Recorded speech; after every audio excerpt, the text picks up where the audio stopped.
Good morning students. तो हम लोग पढ़ रहे हैं चैप्टर 4। आज होगा इसका lecture number 4। Revision batch class 12th revision chapter 4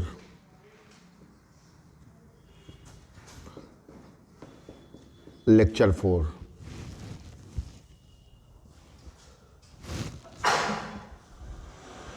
तो हम लोगों ने लास्ट टर्न पे कहाँ तक देखा था? अच्छा, इसमें एक एम्पियर की डेफिनेशन और बची हुई है पैरेलल वायर्स के बीच, जो हमने फोर्स बताया था। डेफिनेशन ऑफ एम्पियर वो मैं उसके साथ ही बता देना चाहिए था। Ampere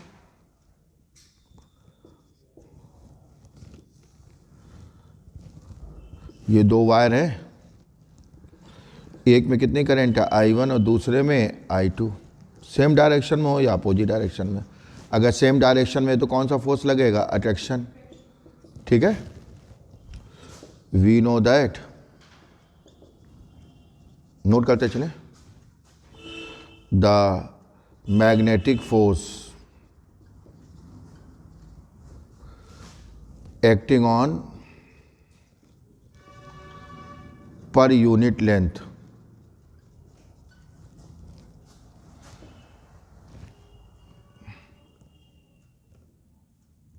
acting on per unit length or between two long straight parallel wires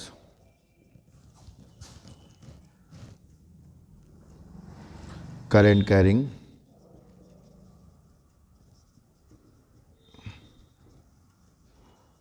parallel wires। कितना होता है? F/L equal to mu naught upon 2 pi I1 I2 upon R। Clear?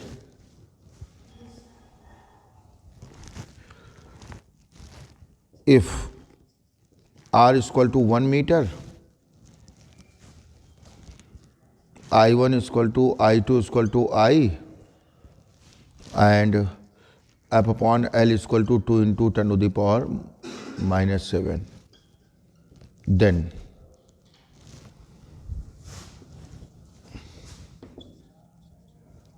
तो 2 into 10 to the power -7 F/L, और ये भी कितना होता है?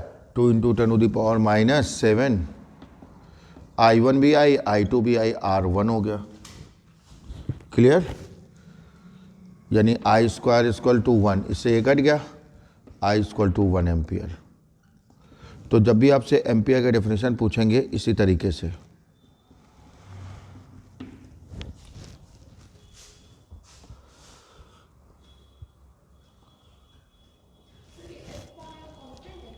नहीं कांस्टेंट नहीं है, हमने एज्यूम किया है अगर इतना फोर्स लगेगा तो करंट 1 एम्पियर होगी। दोनों वायर्स के बीच अगर इतना फोर्स लगेगा तब करंट उनमें कितनी होगी? 1 एम्पियर। क्योंकि इसकी वैल्यू ये है, ये इससे कटेगा तब तो I1 आएगा भाई। म्यू नॉट अपॉन 2 पाई की वैल्यू कितनी होती है? 2 into 10 to the power 7। जब इससे कटेगा तब तो I की वैल्यू 1 एम्पियर आएगी। समझ गए? सपोज नहीं की है, इससे इसको काटना है।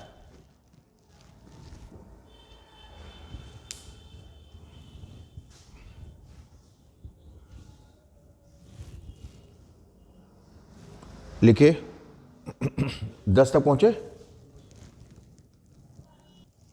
लिखे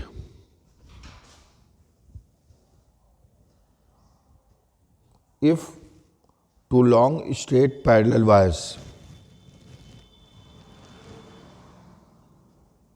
इफ की जगह व्हेन कर लो, when two long straight parallel wires are kept in the air or vacuum,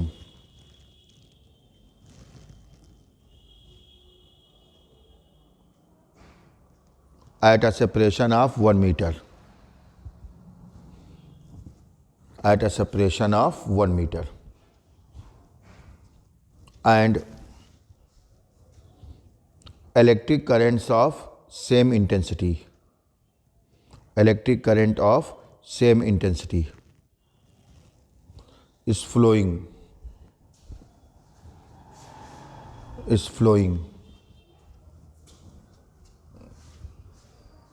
in the wires,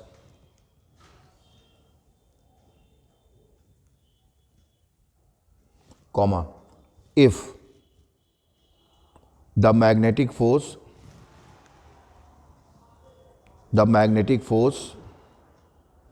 acting on per unit length,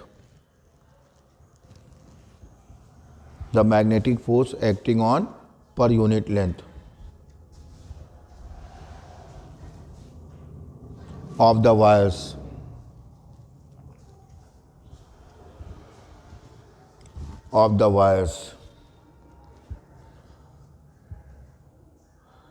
is 2 into 10 to the power minus 7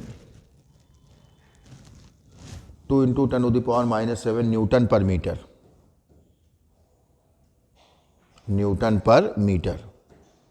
Then the electric current flowing in the wires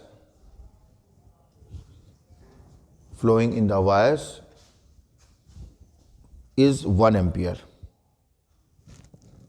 inverted comma closed. ठीक है.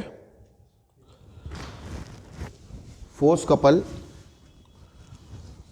on a current loop placed in a uniform magnetic field.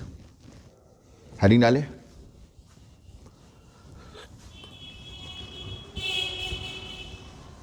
Force couple on a current loop placed in a uniform magnetic field.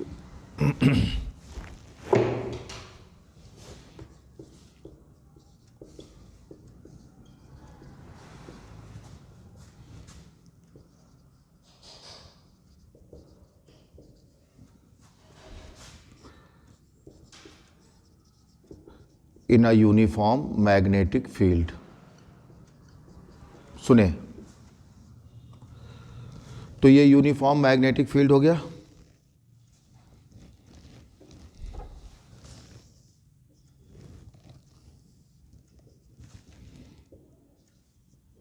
ये force couple लगा हुआ, किसी भी shape का हो सकता है. हमने यहां रेक्टेंगुलर लिया है.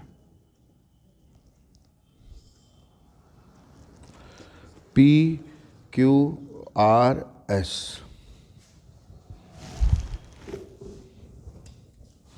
करंट ऐसे फ्लो हो रही है.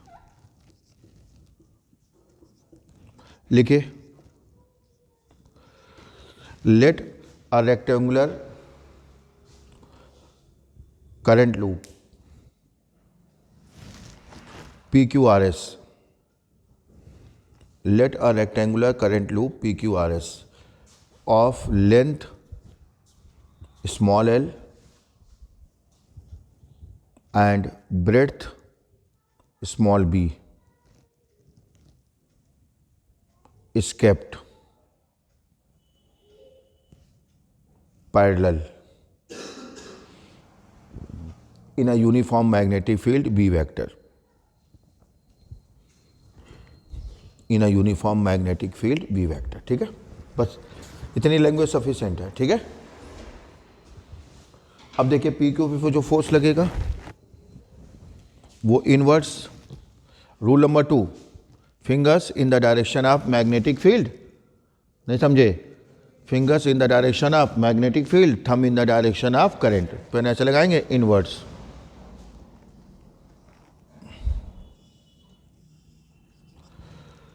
F1 और ये F3 आउटवर्ड्स. F2 0, F4 0, क्योंकि यहाँ पे एंगल कितना हो जाएगा 0 डिग्री. आई और बी सेम डायरेक्शन में होगा ना. आई बी और साइन थीटा लगाओगे तो यहाँ पे एंगल कितना हो जाएगा 0 डिग्री और यहाँ कितना हो जाएगा 180. नहीं समझे? अरे आई हो गया टूवर्ड्स लेफ्ट और बी है टूवर्ड्स राइट, तो 180 नहीं हो जाएगा. यहां तक कोई दिक्कत? तो क्या कहेंगे, पहले फोर्स निकालें।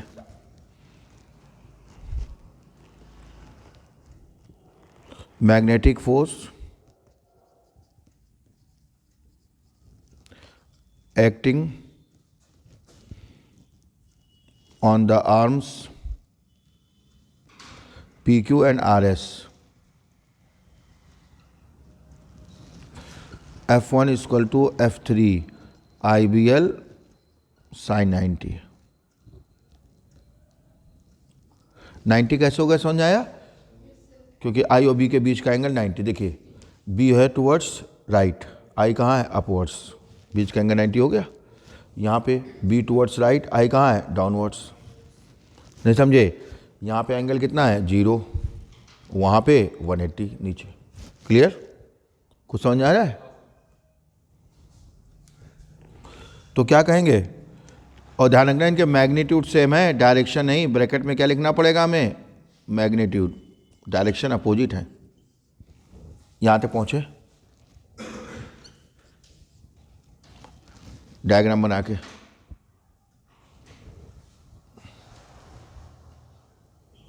अगर हम इसी का टॉप व्यू देखें तो ये हमने क्या बनाया है, फ्रंट व्यू। क्या बना हुआ है ये, फ्रंट व्यू, सामने से देख रहे हैं। अगर इसी का टॉप व्यू देखें तो टॉप फ्रंट व्यू में हमें लेंथ और ब्रेड्थ दोनों दिखती है। टॉप व्यू में केवल क्या दिखती है हमें, ब्रेड्थ, लेंथ नहीं दिखती।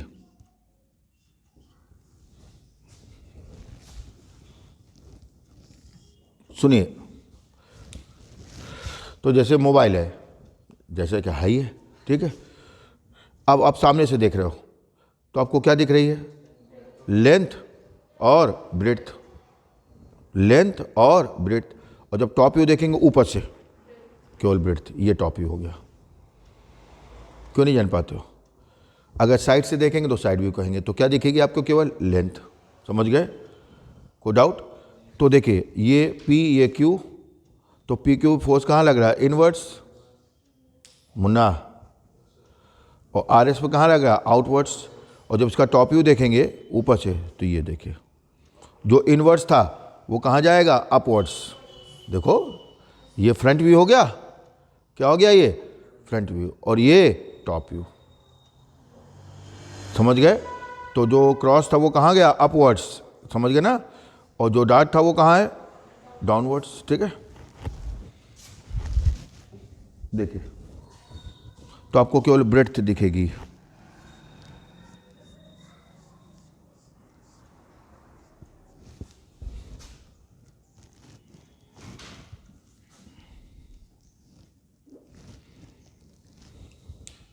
तो F1 जाएगा अपवर्ड्स, F3 जाएगा डाउनवर्ड्स टॉप व्यू में। अब देखो दोनों के बीच की परपेंडिकुलर डिस्टेंस कितनी हो गई, B। ठीक है, यहां पे नहीं दिख रहा है पर यहां साफ साफ दिख रहा है। ठीक है, तो लिखिए,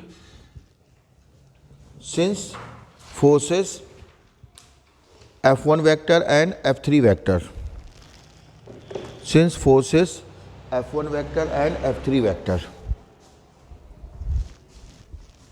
are equal, opposite, parallel, comma लगा लेना, are equal, opposite, parallel, therefore these two forces will form force couple. These two forces will form a force couple. A force couple. यहां पे लिख लेना टॉप व्यू। दूसरों से बेटर काम करोगे तभी दूसरों से बेटर मार्क्स मिलेंगे। ठीक है,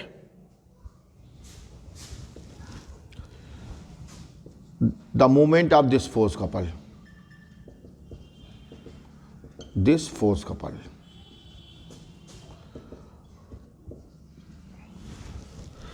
the movement of this force couple. Tau equal to क्या होता है, फोर्स इंटू परपेंडिकुलर डिस्टेंस। पता ना सबको?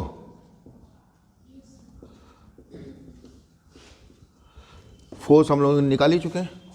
IBL sin 91 हो जाएगा, IBL, और परपेंडिकुलर डिस्टेंस B, यानी क्या आ गया IAB। ए क्या है, एरिया ऑफ द लूप,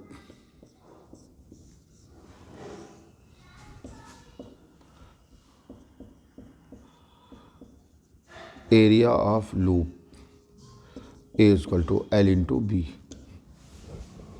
यहाँ तक कोई दिक्कत? लेकिन ये तब है जब इसका प्लेन मैग्नेटिक फील्ड के पैरेलल है, पैरेलल नहीं होगा तो if the plane of loop is not parallel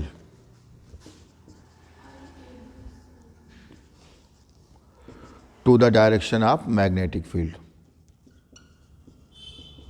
then tau equal to क्या हो जाएगा IAB sin थीटा।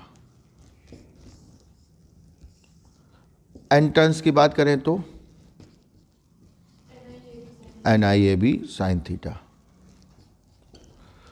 हाँ, मेन चीज क्या है, theta.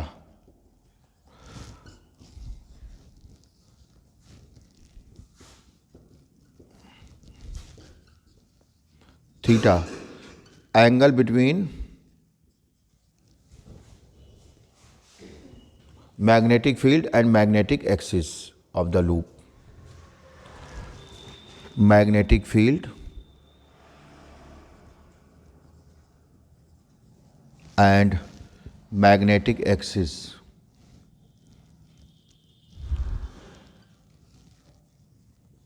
of the loop। Magnetic axis का मतलब समझे, perpendicular to the plane of loop, to the plane of loop. Actually में मैग्नेटिक एक्सिस का मतलब होता है नॉर्थ पोल और साउथ पोल को ज्वाइन करने वाली लाइन, नहीं समझे? मैग्नेटिक एक्सिस का मतलब क्या होता है, नॉर्थ पोल और साउथ पोल को ज्वाइन करने वाली लाइन, ये इसे मैग्नेटिक एक्सिस कहते हैं। अब इसमें क्या होता है लूप में, जैसे क्लॉकवाइज है, क्या है तो साउथ पोल हो गया, इधर से साउथ पोल है तो पीछे से क्या हो जाएगा नॉर्थ पोल, ठीक है।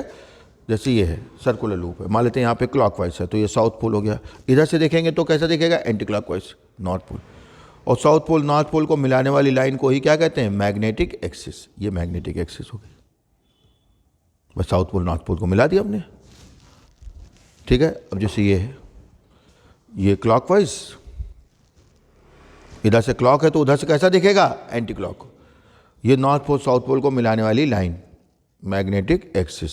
क्लियर, समझ आई बात?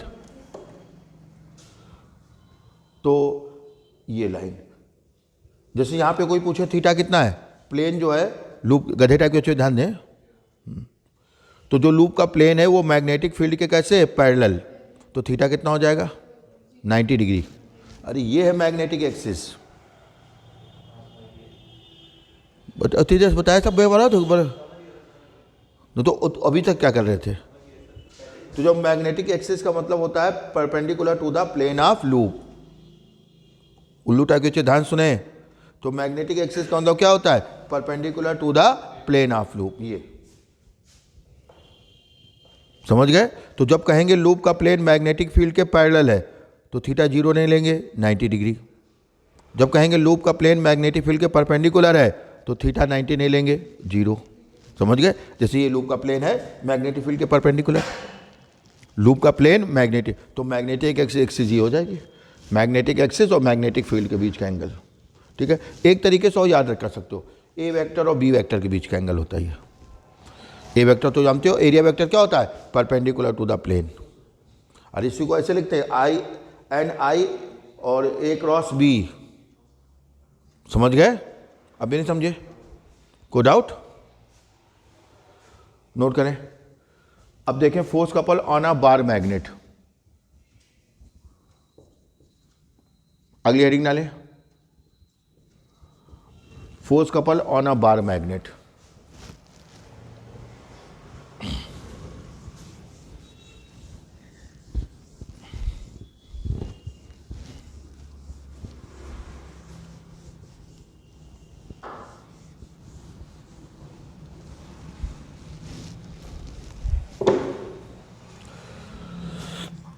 Force couple on a bar magnet. यहां तक नोट किया सबने? लिखिए एक line. Let a bar magnet is kept,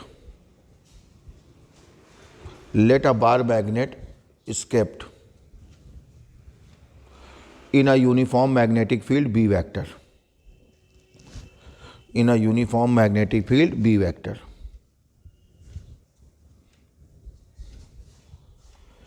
making an angle theta with the field, making an angle theta with the field। देखिए, तो ये हो गया uniform magnetic field B vector, ठीक है। ये हो गया बार मैग्नेट।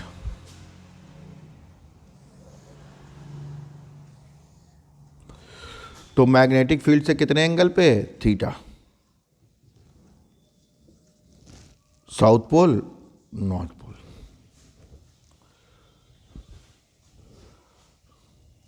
लिखिए। According to atomic model of magnetism, according to atomic model of magnetism,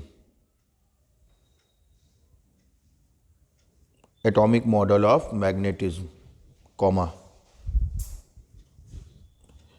each atom of a magnet, each atom of a magnet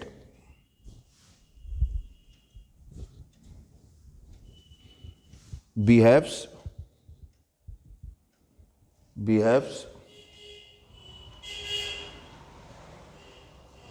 like a current loop, behaves like a current loop, current loop. Her atom magnet का किस तरह behave करता है? Current loop की तरह, ठीक है। Therefore the force couple, therefore का लाइन चेंज कर लें, the force couple acting on one atom that is one current loop. तो the force couple acting on one atom that is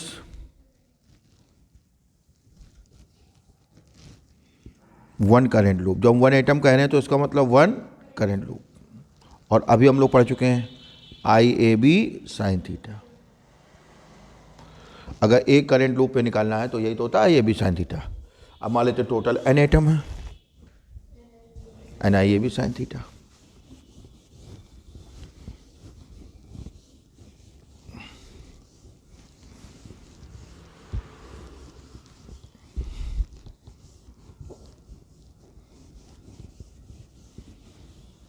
देखिए,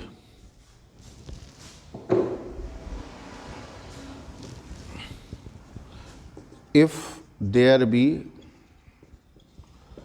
total n atoms in the bar magnet, in the given bar magnet,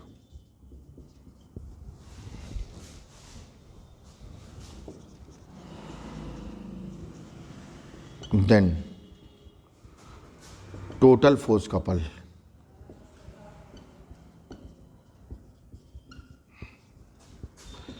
acting on entire bar magnet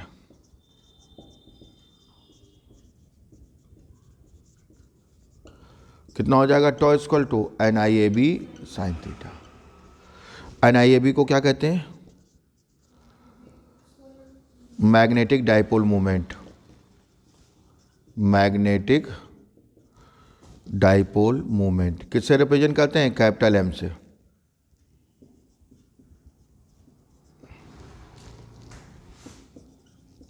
यानी टॉ equal to क्या आ गया? MB sine theta.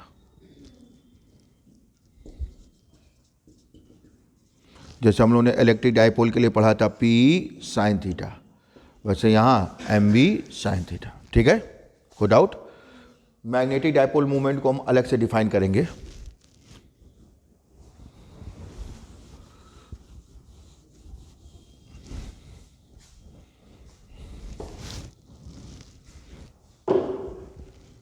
Note कर लिया? अब है कुछ फॉर्मेलिटी करते जाओ। Magnetic dipole movement M vector, we know that the force couple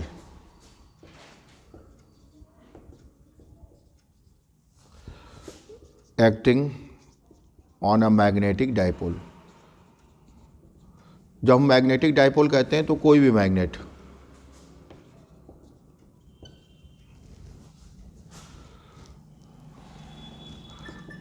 in a uniform magnetic field,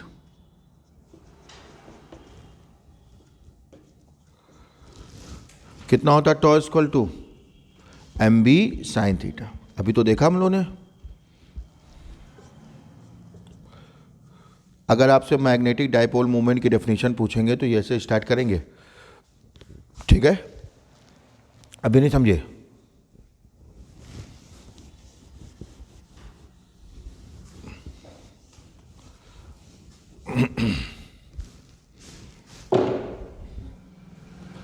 if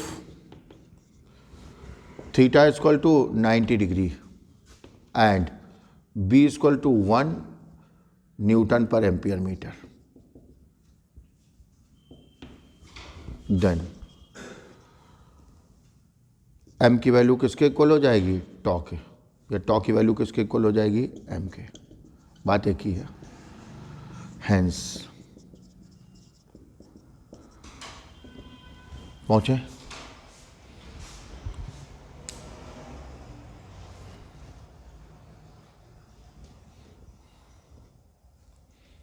theta 90 तो साइन 91 हो जाएगा। B1 ले लिया हमने। यूनिफॉर्म मैग्नेटिक फील्ड पहले से था, अब क्या ले लिया हमने? यूनिटी। नहीं समझे?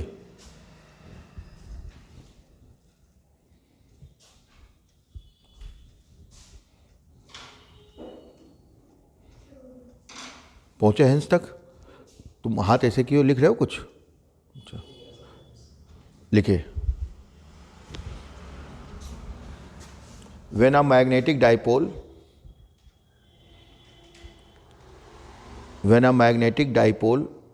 ब्रैकेट में लिखो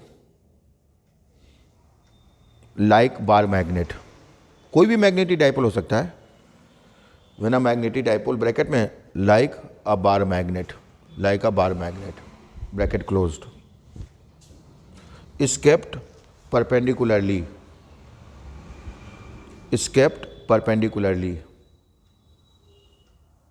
लिखो is kept perpendicularly in a uniform and unity magnetic field। देखिए यूनिफॉर्म पहले से था, यूनिटी हमने ले लिया। Uniform and unity magnetic field, then the force couple acting on the magnetic dipole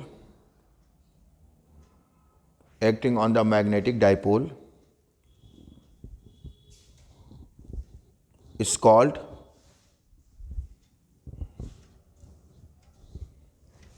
magnetic dipole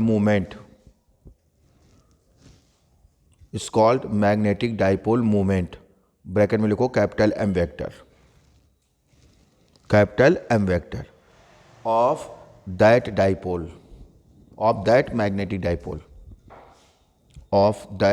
magnetic dipole, clear? ठीक।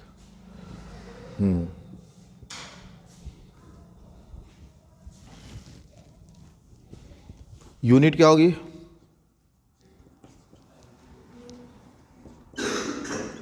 NIA से निकालो, इससे भी निकाल सकते हो। न्यूटन मीटर, ये न्यूटन पर एम्पियर मीटर। समझ गए? नहीं समझ आया? नहीं तो M इक्वल टू NIA होता ना, तो NIA से निकालो। N हो गया नंबर ऑफ टन्स या नंबर ऑफ एटम्स, I हो गया एम्पियर, A हो गया मीटर स्क्वायर। ना समझ आया तो उससे निकाल लो। इसके क्या लिखोगे? Newton metre F into D, F into D newton metre, ये न्यूटन पर एम्पियर मीटर। क्यों नहीं जान पाते तुम बेटा? तो M इक्वल टू क्या उसी से निकालने, तुम लोग जाने नहीं पा रहे हो। तो ये न्यूटन मीटर और ये न्यूटन पर एम्पियर मीटर, और साइन थीटा कुछ होता नहीं है, ठीक है। तो न्यूटन से न्यूटन क्या हो गया? नहीं, न्यूटन बना रहेगा, एम बी साइन थीटा, तो न्यूटन मीटर हो गया, ये न्यूटन पर एम्पियर मीटर। हाँ, तो न्यूटन से कट गया, ये कहाँ जाएगा? ऊपर, एम्पियर मीटर स्क्वायर, न्यूटन में कट गया।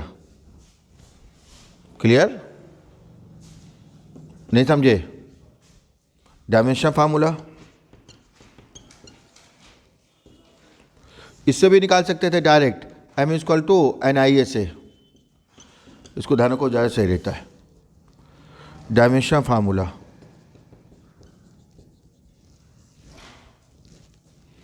क्या हो जाएगा? Ampere A L square, M vector, M is a vector quantity,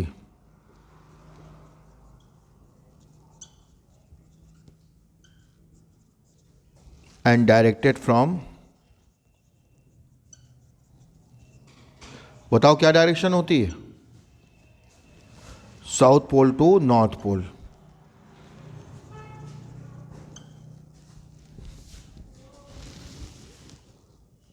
directed from south pole to north pole.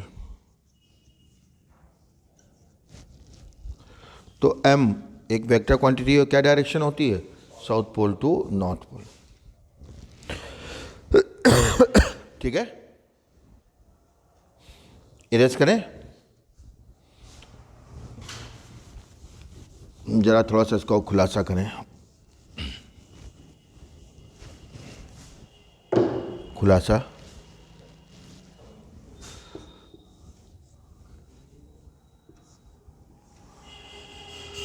तो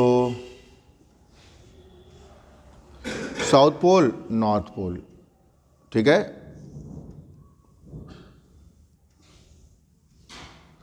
ये M वेक्टर हो गया, माइनस M, ध्यान रखना साउथ पोल नेगेटिव चार्ज के इक्विवेलेंट होता है, नॉर्थ पोल पॉजिटिव चार्ज के, बीच के डिस्टेंस 2L ले लेते हैं। अब जैसे हम लोगों ने पढ़ा था P equal to Q into 2L। अरे इलेक्ट्रिक डाइपोल मोमेंट, ये क्या होता है? इलेक्ट्रिक डाइपोल मोमेंट, ये सुना कभी जीवन में? तो मैग्नेटिक डाइपोल मोमेंट क्या हो जाएगा? Capital M equal to small m into 2L। 2L हमने इसलिए लिया कंपेयर करने के लिए,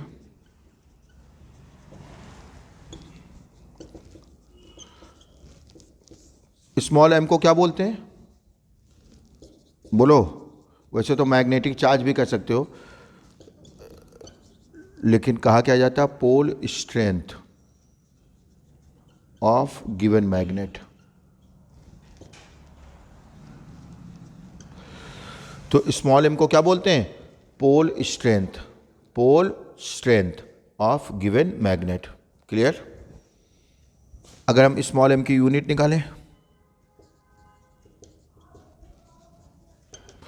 कैपिटल M अपॉन 2L, ये क्या होता है? एम्पियर मीटर स्क्वायर, और ये मीटर, यानी क्या आ गया? Ampere metre. डायमेंशन फार्मूला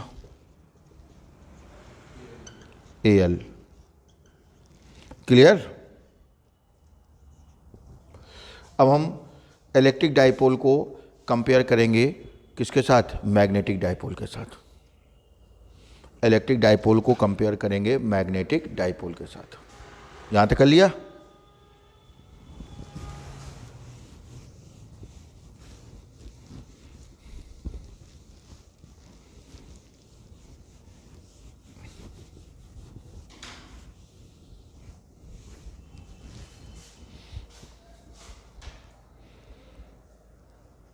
तो इलेक्ट्रिक डाइपोल को कंपेयर करेंगे मैग्नेटिक डाइपोल। ध्यान रखना स्मॉल m को क्या बोलते हैं? पोल स्ट्रेंथ, समझ गए?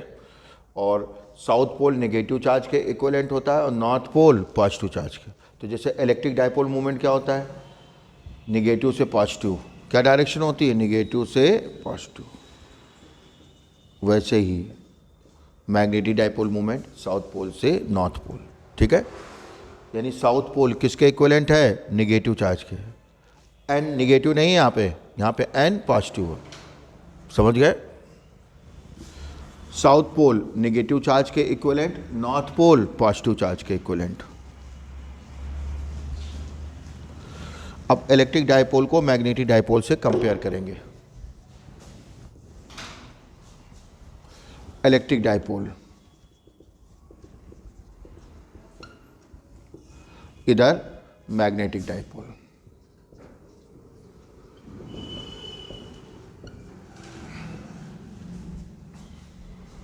पहला, force couple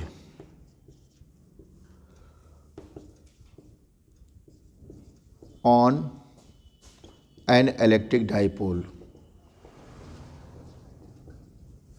placed in a uniform magnetic field. Uniform, हाँ फार्मूला यूज करेंगे न्यूमेरिकल्स में, डायरेक्ट प्रूवमेंट नहीं है। करने को वैसे तो हम कर ही चुके हैं एक दो, ठीक है, करने को तो वैसे कर सकते हो, ठीक समुचित है, लेकिन कोई नहीं, वो सिलेबस में नहीं है। Force couple on an electric dipole placed in a uniform electric field. तो टॉ इक्वल टू क्या होता है, PE sine theta.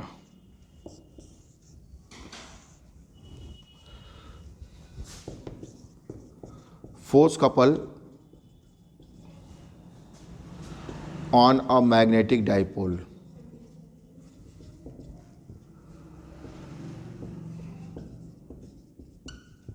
Placed in a uniform magnetic field. क्या आ जाएगा, टॉ इक्वल टू, बस P की जगह M आ जाएगा, बी ई की जगह B आ जाएगा। नहीं समझे, P की जगह M और E की जगह B। क्यों नहीं जान पा रहे हो, tau equal to MB sine theta.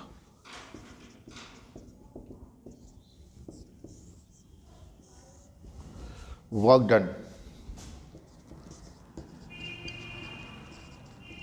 to rotate an electric dipole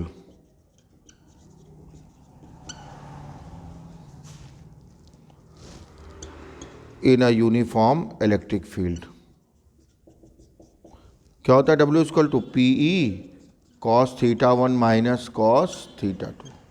अगर जीरो से थीटा रोटेट कर रहेंगे तो 1 माइनस cos थीटा हो जाता है। अरे जीरो से थीटा तो 1 माइनस cos थीटा नहीं हो जाएगा, ये जनरल फार्मूला हर जगह यूज होगा। Work done to rotate a magnetic dipole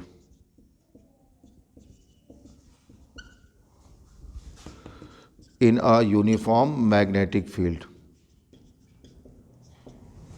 क्या हो जाएगा, W इक्वल टू P की जगह M, E की जगह B, बाकी सेम, ठीक है।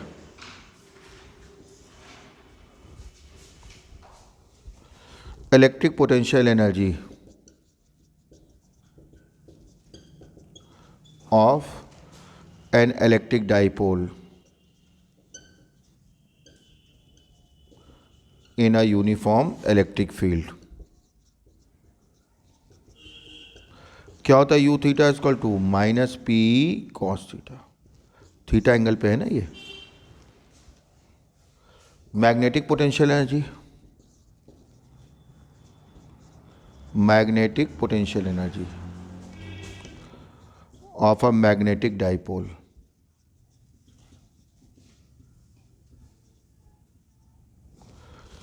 इन a uniform magnetic field. U theta equal to, U theta इसलिए लिख रहे हैं क्योंकि थीटा एंगल पर रखा हुआ है, minus M B cos theta. और जैसे ये दोनों प्रूवमेंट हमने इलेक्ट्रिक के लिए किए थे, सेम उसी तरह। नोट करें जल्दी, दो और बचे।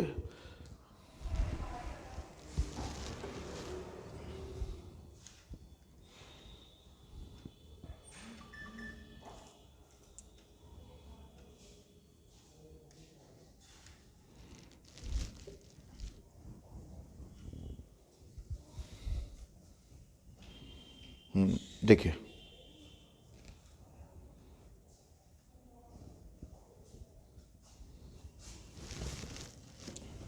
Number 4,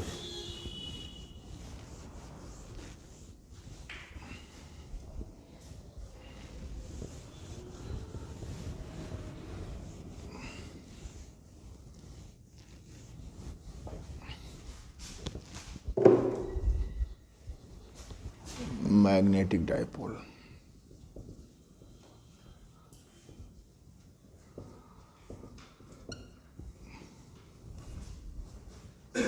number 4, intensity of electric field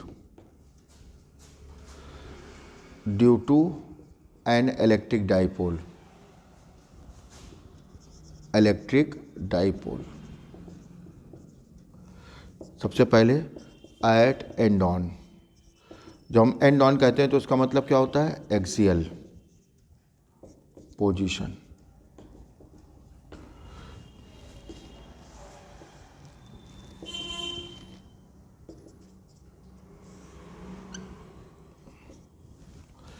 तो पी वेक्टर की डायरेक्शन क्या होगी? निगेटिव से पॉजिटिव। और जो पी वेक्टर की डायरेक्शन होती है वही ई वेक्टर की। तो आपको ध्यान रखना है एक्सियल पोजीशन में जो ई वेक्टर होता है वो पी वेक्टर की डायरेक्शन में होता है। ठीक है,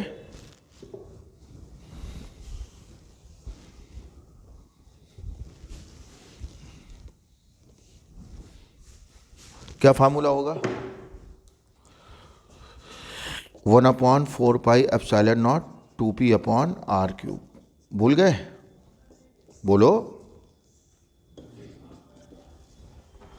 एट ब्रॉड ऑन पोजीशन,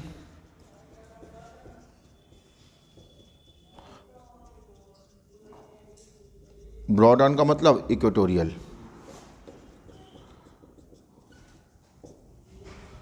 देखिए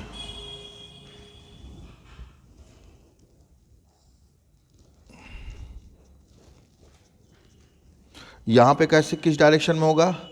पी वेक्टर के एंटी पैरेलल, पी वेक्टर के एंटी पैरेलल। ठीक है, क्या फार्मूला होगा? 1/4πε0 p/r³। यही चीज यहां के लिए intensity of magnetic field.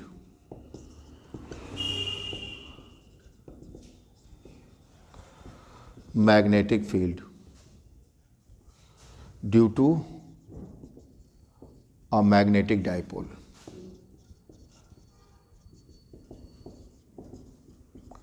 First at end on. End on का मतलब एक्सियल।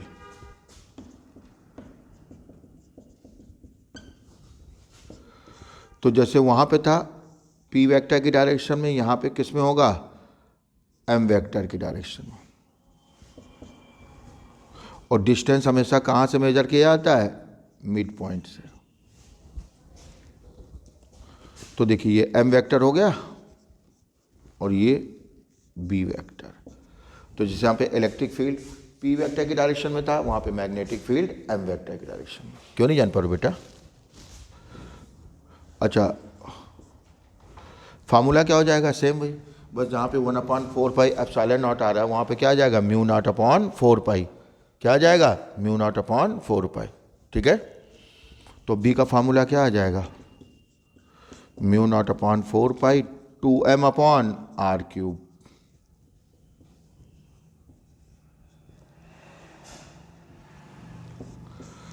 न्यूटन पर एम्पियर मीटर। हाँ, आगे देखें। एट ब्रॉड ऑन पोजीशन,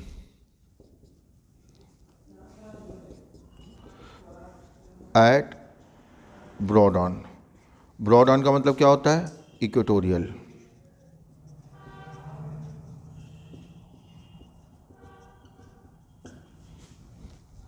तो जैसे वहां पे पी वेक्टर के एंटी पैरेलल था, यहां पे एम वेक्टर के।